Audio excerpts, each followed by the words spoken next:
সবাইকে আসসালামু আলাইকুম। আজ আপনাদের বানিয়ে দেখাবো খুবই মজার পেঁপের মোরব্বা। চাল কুমড়ার মোরব্বার মতো পেঁপের মোরব্বাও আপনি ব্রেড, কেক অথবা যে কোনো ডেজার্ট আইটেমে ব্যবহার করতে পারবেন। সামান্য কিছু উপকরণে ভিডিওতে দেওয়া টিপসগুলো ফলো করলে আপনিও পারফেক্ট মোরব্বা ঘরেই বানিয়ে নিতে পারবেন। চাল কুমড়ার মোরব্বা অলরেডি আমার চ্যানেলে আছে, ডেসক্রিপশন বক্সে আমি লিঙ্কটা দিয়ে দিব। কথা না বাড়িয়ে চলুন জেনে নিই পেঁপের মোরব্বা বানানোর প্রস্তুত প্রণালী। পেঁপের মোরব্বা বানানোর জন্য এখানে আমি 700 গ্রামের একটা পেঁপে নিয়েছি। আপনি চাইলে বড় পেঁপে দিয়েও বানাতে পারেন, সেক্ষেত্রে চিনির পরিমাণটাও বেড়ে যাবে। পেঁপেটাকে আমি প্রথমে কেটে নিব। পেঁপেটাকে আমি কেটে নিয়েছি, দেখুন এটার খোসাটা ফেলে দিয়েছি। এবার মাঝে যে বিচিগুলো আছে এগুলো আমি ফেলে দিব। খেয়াল রাখতে হবে বিচির কোনো অংশ যেন না থাকে। ছুরির সাহায্যে যদি আপনার প্রবলেম হয় ভিতরের বিচিটা ফালানোর জন্য, তাহলে এরকম একটা চামচের সাহায্যে খুব ভালো করে ভিতরের বিচি যে সাদা অংশটুকু আছে এটা ফেলে দিতে হবে। দেখুন ঠিক এভাবে পেঁপের টুকরাটাকে পরিষ্কার করে পানিতে ভিজিয়ে রাখতে হবে। সবগুলো পেঁপের টুকরা আমি কেটে নিয়েছি। এখানে প্রায় 600 গ্রামের মতো পেঁপে আছে বর্তমানে। খোসা আর বিচি ফেলে দেওয়ার পরে পেঁপের টুকরোগুলো এবার কেচে নিতে হবে। কেচে নেওয়ার জন্য পেঁপের টুকরোগুলো একটু বড় করে কাটবেন, এতে কেচে নিতে সুবিধা হবে। যে কোনো মোরব্বা পারফেক্ট হওয়ার জন্য খুব ভালো করে কেচে নিতে হয়। যত ভালো করে আপনি কেচে নেবেন মোরব্বাটা কিন্তু তত ভালো হবে। পেঁপের টুকরোটা কেচে নেওয়ার জন্য আজকে আমি কাঁটা চামচ আর সাসলেকের কাঠি ব্যবহার করব। প্রথমে একটু শক্ত মনে হলেও এটাকে কাস্তে কাস্তে একেবারে নরম করে ফেলতে হবে। আমি আবারও বলছি, খুব ভালো করে কেচে নিতে হবে। যদি খুব ভালো করে কেচে না নেন তাহলে কিন্তু মোরব্বাটা পারফেক্ট হবে না। মোরব্বা বানানোর জন্য সবচেয়ে কঠিন স্টেপ হচ্ছে এই কেচে নেওয়াটা। পেঁপেটার চারপাশে খুব ভালো করে কেচে নিতে হবে। একটু খেয়াল করে দেখুন, ঘুরিয়ে ঘুরিয়ে চারপাশ আমি খুব ভালো করে পেঁপের টুকরাটাকে কেচে নিয়েছি। দেখুন প্রথমে অনেকখানি শক্ত ছিল, এখন কিন্তু সেই শক্ত ভাবটা নেই, একেবারে নরম হয়ে গেছে। আমি একটু আপনাদের কাছ থেকে দেখিয়ে দিচ্ছি। এভাবে হাতে নিয়ে চাপ দিলে দেখুন কতটা নরম হয়েছে, ভিতর থেকে অনেকখানি পানি বের হবে। একটু খেয়াল করে দেখুন, এটাই হচ্ছে মোরব্বার জন্য পারফেক্টভাবে কেচা।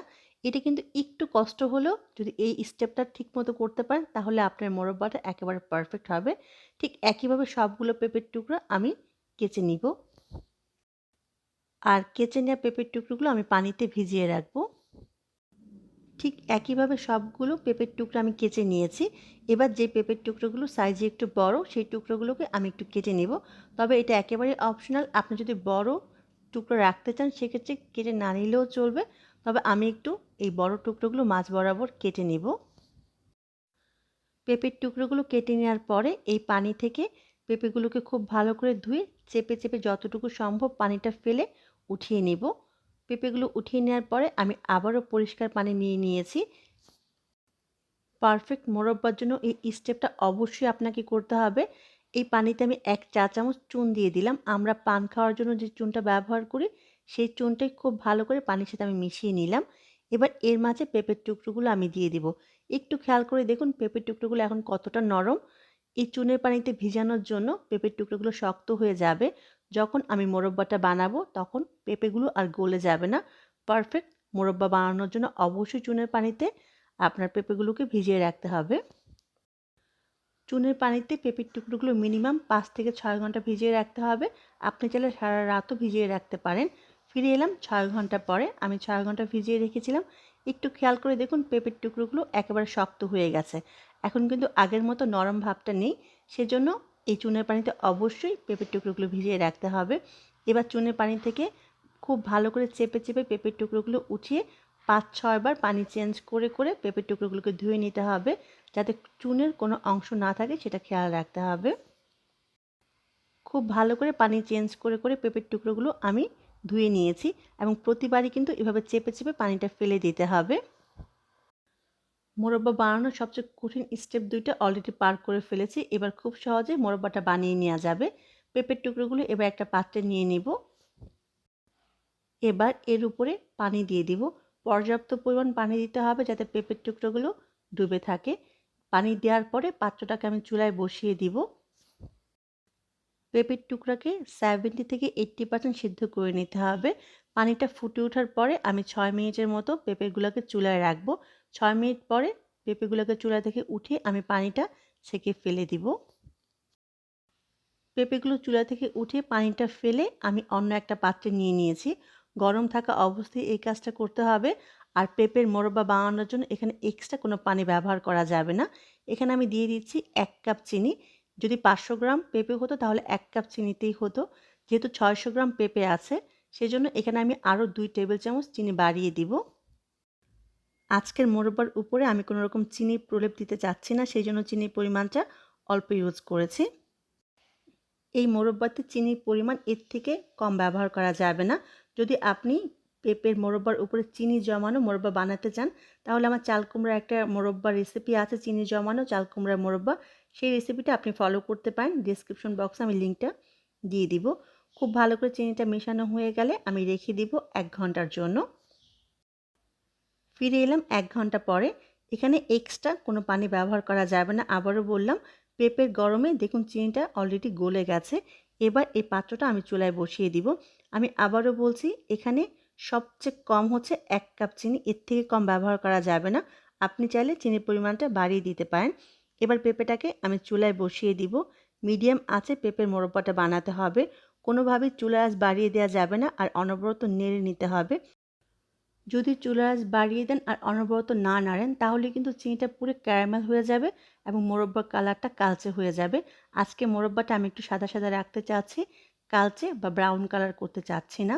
মিডিয়াম আঁচে এই পেঁপেগুলোকে আমি রান্না করে নেব 15 থেকে 16 মিনিটের মতো। কিছুক্ষণ পর পর পেঁপের টুকরোগুলো এভাবে উল্টে দিতে হবে। উল্টে পাল্টে পেঁপের মোরব্বাটা বানিয়ে নিতে হবে।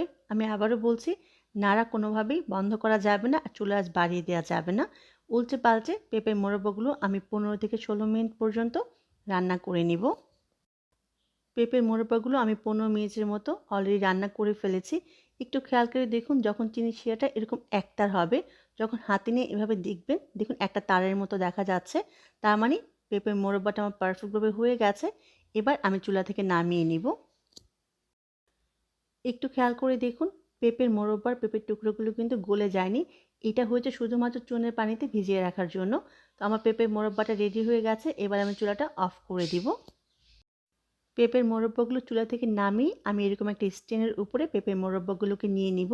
এতে দেখা যাবে যদি কোনো চিনির শিরা থেকে থাকে, সেটা নিচ দিয়ে পড়ে যাবে।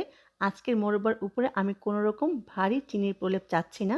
ঠিক একইভাবে সবগুলো মোরব্বা আমি স্ট্যান্ডের উপর রেখে দিয়েছি। এবার রেখে দিব সারা রাতের জন্য। ফিরে আসবো সকালবেলা।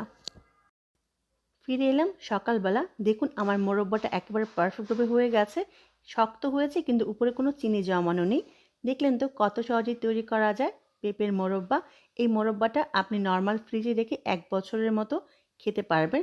যে কোনো ডেজার্টে চাল কুমড়ার মোরব্বার মতো ব্যবহার করতে পারবেন।